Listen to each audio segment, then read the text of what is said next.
Welcome to Beat Diabetes. I'm Dennis Pollock, and today we're going to talk about the subject, should I eat keto desserts?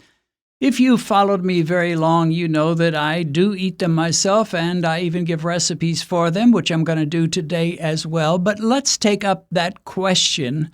Try to be as objective as I can, but none of us is completely objective. My feeling is this. There are boatloads of diabetics that would like to see victory over diabetes, pretty much everybody, but they're not willing to make a decision that will keep them from ever tasting anything sweet again. I've had people, say it almost could feel them shudder as they said it, as they wrote the comment. If I thought I could never eat anything sweet the rest of my life, it would just be horrible. And from my perspective, you don't have to go that far. There are non-sugar substitutes, some natural, some not so much. So generally speaking, if you're going to try to beat diabetes, you're going to have to deal with the sugar issue, or the sweetness issue, I should say. And if you say, well, I want to beat diabetes, but I'm not willing to give up sweets altogether, then you may just cheat, and a lot of people do. They'll eat pretty good for 5 or 6 days a week, and then they'll indulge and have a great big old dessert and so forth. So you might cheat, or you could use non-sugar sweeteners, as I do. I don't cheat. I never use sugar. I keep a little sugar around the house because I've got a couple of sons that just don't like non-sugar sweeteners. I think it's in their imagination. They think they taste terrible. I don't think they do.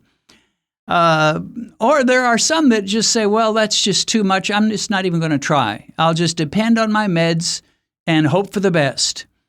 So those are your choices, really. Either eat the non-sugar sweeteners or eat regular sugar, just cheat some, or just cheat all the time and basically depend on your meds and don't eat well at all.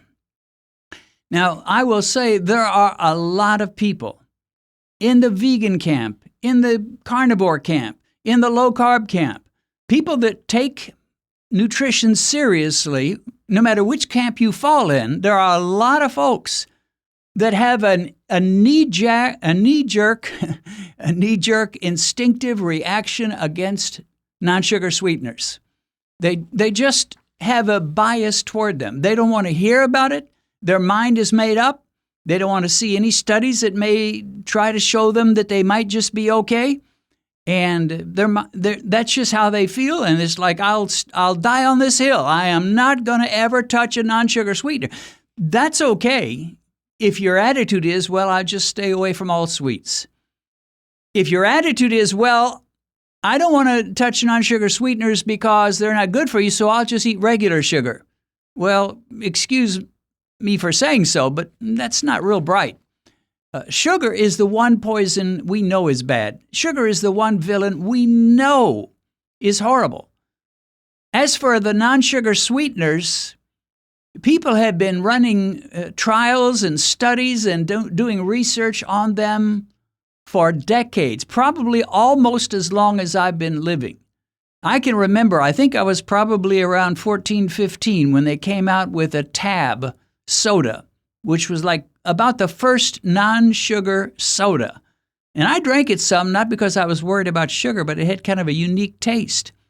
But almost ever since then, people have been condemning these sweeteners, and they just hate them, just absolutely hate them. Well, obviously I don't feel that way, but people that do, they're going to grab hold of any study or research or article that supports their bias of hating non-sugar sweeteners, and they're going to stay away from any article or research or study that contradicts what they want to believe, and people will tend to believe what they want to believe. If you want to believe non-sugar sweeteners are the devil, non-sugar sweeteners are the worst thing you can put into your mouth, you'd be better off eating a candy bar full of regular sugar than even touching any kind of a food product that has a non-sugar sweetener or an artificial sweetener. And I have to say non-sugar these days because there are a number of artificial sweeteners, there are a number of sweeteners that are not artificial, like stevia, like allulose, like erythritol, like monk fruit. There's a bunch of them now, and probably more to come.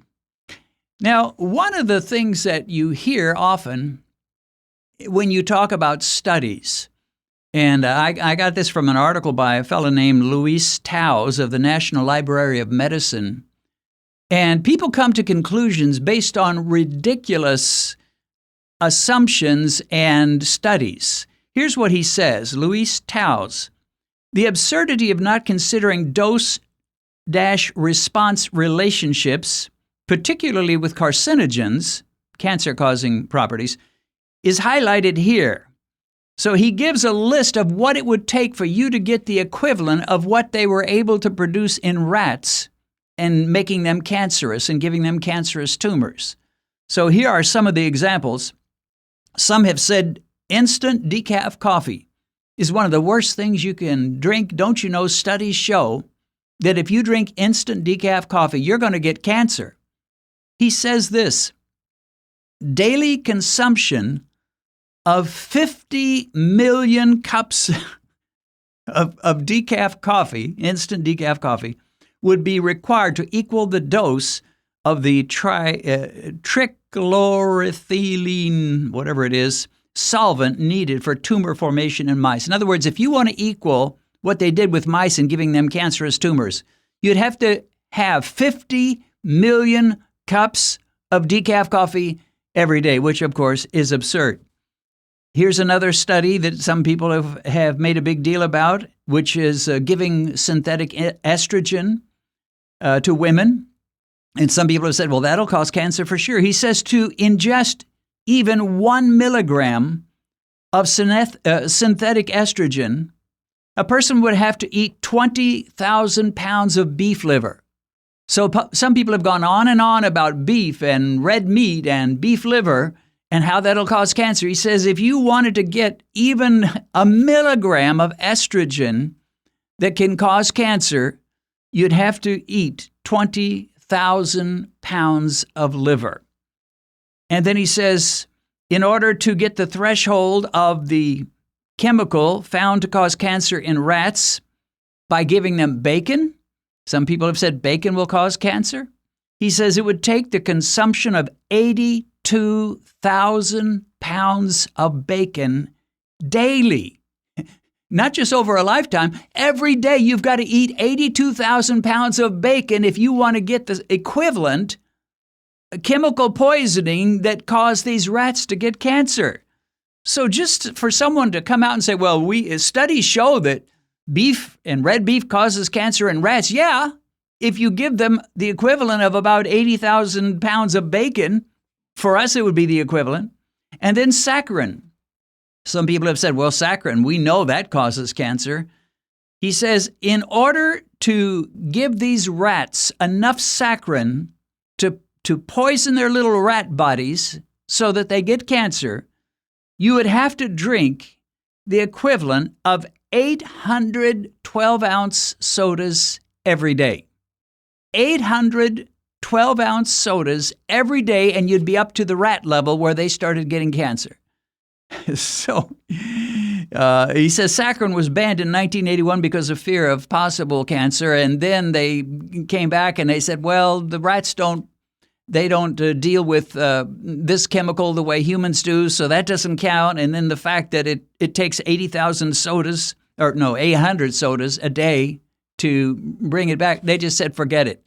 So they put the label of cancerous on saccharin, and then they took it off after they did some more study, and they've never put it on again. So, I mean, yeah, if you are determined, I want to find some studies that show that red meat causes cancer, or bacon causes cancer, or saccharin causes cancer, or some other issue, yeah, you can find them. But you've got to take it with the proverbial grain of salt, or maybe something like 80,000 grains of salt. So there are natural sweeteners, and stevia is the one we always talk about the most, but allulose is natural. Irma Levy wrote an article on allulose. She said it's a natural occurring sugar found in foods like wheat, dried figs, molasses, maple syrup, and raisins. Well, they're all sweet. And she calls it a sugar. So you may be saying, well, you see, Dennis, that's going to raise your blood sugar. But actually, it doesn't. She says allulose is absorbed in the small intestine and excreted right away. It won't spike your blood sugar. She says this helps if you're trying to manage your blood sugar levels. So if the question is, I don't want glucose spikes, I want to manage my blood sugar levels, but I've got to have something sweet, then the simple solution is use some of these, but be conservative with your desserts, with your keto desserts, your low-carb desserts, your non-sugar sweetened desserts. Be conservative. And my particular policy is I try not to eat desserts during at least Monday through Thursday. Now, when the weekend gets here, and a lot of times I'll count Friday as a weekend evening, or sometimes I'll wait till Saturday. But usually 2 or 3 days or evenings over the weekend, I'll have a keto-type dessert. There won't be a trace of sugar in it, but there may well be some allulose or erythritol or monk fruit or stevia, whatever. So I want to stop right here and just show you one of the simplest desserts in the world, and it tastes great. My other point and rule about keto desserts is I don't make them too big normally. I like them on the small side. I'm going to have me a cup of coffee, and I want a small, nice little dessert. It won't be huge. It won't be humongous. I don't need the extra weight that would come from that. And I just don't want to stuff myself. So it's going to be on the small side. I'm going to show you how to make a dessert on the small side that is sweet and will go great with your coffee. Let's go to our announcer right now. To make this sweet but simple keto muffin, first mix your dry ingredients. Start with 2 tablespoons of almond flour. Then add 2 tablespoons of coconut flour. Now add 1.5 to 2 tablespoons of your favorite non-sugar sweetener. I used monk fruit. Then add 1/2 tablespoon of baking powder and mix it all together. In a separate bowl, crack 1 egg and blend thoroughly. Now pour in 2 tablespoons of heavy cream. Then add 2 tablespoons of olive oil or melted coconut oil. Mix everything together and then pour the wet ingredients into the dry ingredients and mix well. Once you have a batter, add it to a ramekin or a large wide mug sprayed with cooking spray and microwave for 90 to 95 seconds. Now it's time to make your syrup. Cut 1 tablespoon of butter into pieces and add to a microwave-safe mug. Then add a couple of squirts of sugar-free coffee syrup or 1 tablespoon of sugar-free pancake syrup. Microwave the mixture for about 30 seconds and mix together if you need to. So here is the finished product. This is 1 mug muffin, you might say. It's been cut into 3 pieces, and I'm just going to take 1 and put it over here, and that will be my dessert. And here is the little syrup I made out of butter and a coffee sugar-free syrup. And so I'm just going to pour that. So there we go. And one good news for diabetics is that whipped cream is actually very low in carb. This particular whipped cream shows 1 gram of carbs for 2 tablespoons, so actually quite low. Not a problem to cover this small amount, but before I do, I'm going to put some pecan pieces on here to jazz it up a little bit.